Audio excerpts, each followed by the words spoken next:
Hello, family. Welcome back. I hope you guys are doing great. I wanted to pass something along that somebody shared with me a while back, and I just haven't had a chance to share it, but it's extremely interesting. It's one of those things you just have to share, and the people I've talked to about it had never heard of it, so I figured maybe you haven't, and it's great that we share information that we come across, kind of break some of the mystery of what's going on beyond where we're allowed to explore. And this story is one of those that will blow your mind because it reveals sort of what we already assumed would be going on there. But this person that shared this with me was very kind and said, "Hey, this is really cool. Have you heard about this?" And I haven't heard anything about it until they shared it. This channel here, Yup 0123, and they said, "I found this on Facebook and I think it's worth sharing with you all. I kept the original post's layout untouched to keep its originality." So they've broken it up. You'll see what I'm talking about, or what they're talking about here in just a second.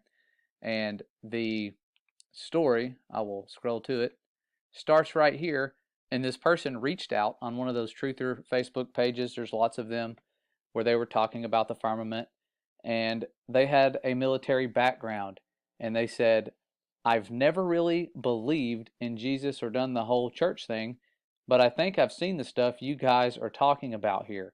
I just didn't know what it was at the time." This person was in the Army from 1997 to 2000, and they said, "I was sent to McMurdo Station in Antarctica. I was a helicopter mechanic and a crew chief, and they had volunteer tours open for guys to go there and work on the helicopters there.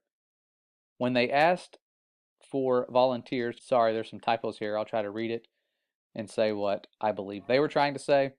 But it says, when they asked for volunteers, a bunch of us applied, but only me and one other guy got accepted.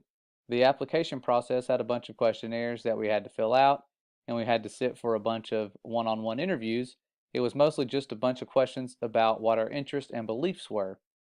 It's weird that they would ask about their beliefs. I was sent to McMurdo Research Station in August of 1998.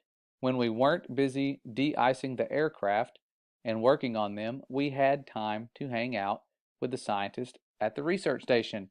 The military unit attached to McMurdo was small, and we didn't have our own separate facilities. We didn't have a PX or a media center.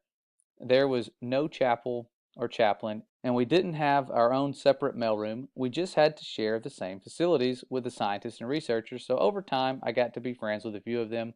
They had two different kinds of ice they worked on and studied. This is where it gets interesting. One kind of ice was the normal kind that we've all seen. They took cores of it out of boreholes in the ground. Just like normal ice, it was mostly clear and sometimes white, and it would melt into liquid water if it got warm. The whole area of Antarctica is covered in this kind of ice. But that wasn't their main kind of ice. The only time I ever saw them actually studying normal ice was when a film crew from National Geographic came by. The rest of the time, which was most of the time, the scientists were studying something they called sky ice. This stuff was totally different. We were never allowed to go into the laboratory areas of the station because the labs had to be kept super clean, and they said it would mess up their work if they risked letting too many people in the lab. But one time, one of the researchers that I was friends with showed me a piece of sky ice. You couldn't touch the stuff with your bare hands because it was so cold. And it wasn't clear or white like normal ice. It was solid blue. He said that's why they call it sky ice, because it was the exact same color as the sky.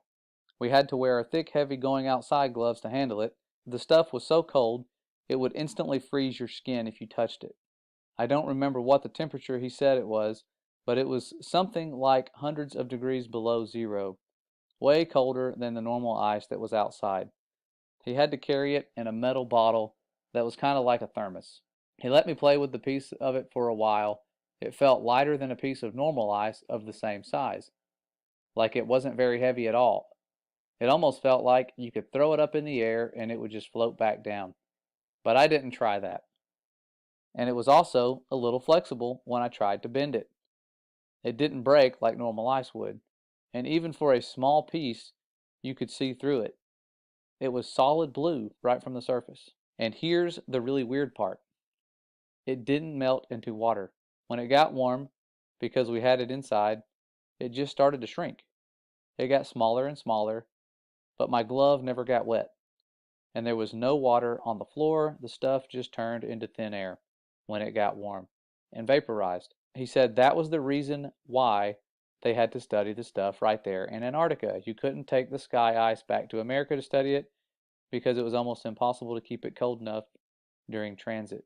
And then they shared a verse right here where it says, "And above the firmament that was over their heads was the likeness of a throne, as the appearance of a sapphire stone.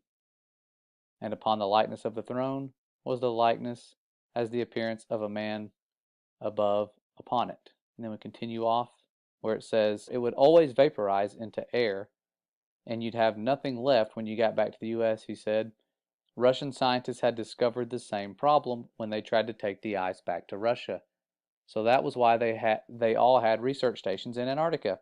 After maybe 15 minutes of handling the piece of sky ice, it was almost completely gone. Just a tiny little bit was left, and my glove was dry the whole time. I'd never seen anything like it before or since, and that's unusual because I've always had an interest in scientific things. I think that's even why I got selected to go to Antarctica, because a big part of the interview was about science and what I believed about things. So I really thought it was cool to see something I'd never heard of before. The whole time I was at McMurdo, I heard people talking about the wall like that was a special place. It's pretty common to find ice walls and ice cliffs all over Antarctica. The whole place is ice, but it's all just normal white or clear ice. So I asked my friend where they get the sky ice from, and he said it comes from the wall. I don't remember exactly how he described it, but apparently there's a huge wall of sky ice in Antarctica. He said it was hundreds of miles inland from the coast. I never got to see it myself because I was only, and then I'm going to skip forward, stationed to McMurdo. I didn't get to go out on expeditions. He said it was the biggest natural structure in the world. Imagine that. He said that in the 1960s, the U.S. Army had a plan to bore a tunnel into the wall, but they didn't have a boring machine that could handle the super cold temperatures, so they had a whole testing project in Greenland where they developed ice tunnels and invented new boring machines that could operate in super cold temperatures. So this was back when they were going into forming NASA and all the other things that were kind of strange, the Antarctic Treaty, around that time, pretty close to it.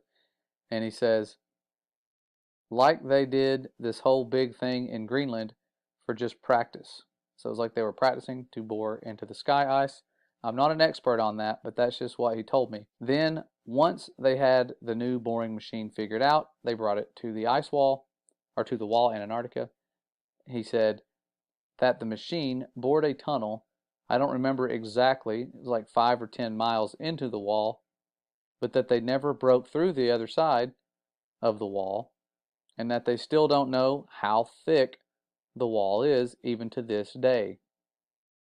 And I'm probably not remembering this part correctly, but I think he said that at first the floor of the tunnel was solid rock, but after a mile or two in, the floor was sky ice, like it was sky ice underneath after a certain point, or something like that. And apparently the wall slowly builds itself back up. So it slowly builds itself back up after you cut it, because after a year or so, the tunnel had shrunk smaller all by itself, like a self-healing wound. It starts closing up. They had to leave the boring machine inside the wall because the tunnel shrunk too small to get it back out. And after a few decades, the tunnel was completely gone, like the part of the wall was solid again. He said that now the scientists were trying to use technology to figure out how thick the wall is. He said something about putting earthquake sensors all along the wall, and that somehow you could measure the signal from an earthquake to see how thick the wall is. But he kind of lost me on that part. I never really thought about any of that after I left. It was really weird stuff, but I didn't think it was a big deal at the time. But then a few weeks ago, I saw a map of the wall in Antarctica, except the map was all flat and crazy looking, and it showed the wall going all the way up over the whole Earth. So since then, I've been trying to learn more about the sky ice that I saw and the wall that I heard about, but I can't find anything at all. So now I'm really wondering if there could be a connection here. And that's how I found this group. So I hope that maybe some part of my experience will help someone figure something out. Well, thankful to that person. If they were telling the truth, that is some very interesting information given what we know surrounds us. We know that the firmament's not just made out of ice. It's something special. That could just be something near the foundation to prevent you from going all the way to it. The Father's design is very complex, and he has foreknowledge. He knows what mankind's going to try to do. Those little nuclear bombs they shot at the firmament was nothing to the firmament. They can't break it. They've tried. If they could, they would, but they can't. And this is just one of those stories that confirms a lot of what I had assumed would be going on. I always thought, man, if they are out there and they can go to it, they're probably trying to drill through it. And if they are, how have they not gotten through it already? And that would answer the question for you, because it closes up as you go through it.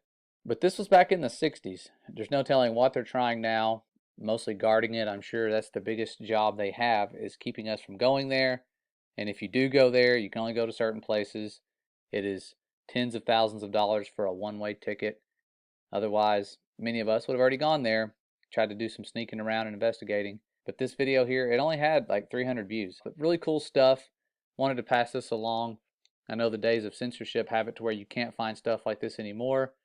And I remembered putting it in my Firmament playlist. I just wasn't sure if you guys had heard about this and wanted to pass it along to you.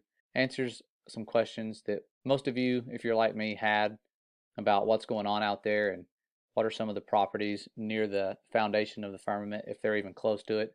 Could go on like that for many, many miles. Who knows? We'll find out soon someday. The firmament itself will roll away like a scroll, but that second day of creation where he put this expanse for signs and for seasons and letting us know that he will return very soon. And it's one of those things that we're sensing is right around the corner due to the way things are going in the world and what they're trying to prepare us for and all the division. But they're preparing for a war. I'll go over that in a little while in another video, what they're preparing for and how you can be prepared yourself to not fall for the deceptions to come. But see you guys around soon. I know that this is a random video, and I'm just trying to put this stuff out there and stop procrastinating and share the information that I have while we still can. I'll see you guys really soon. Stay safe and stay ready.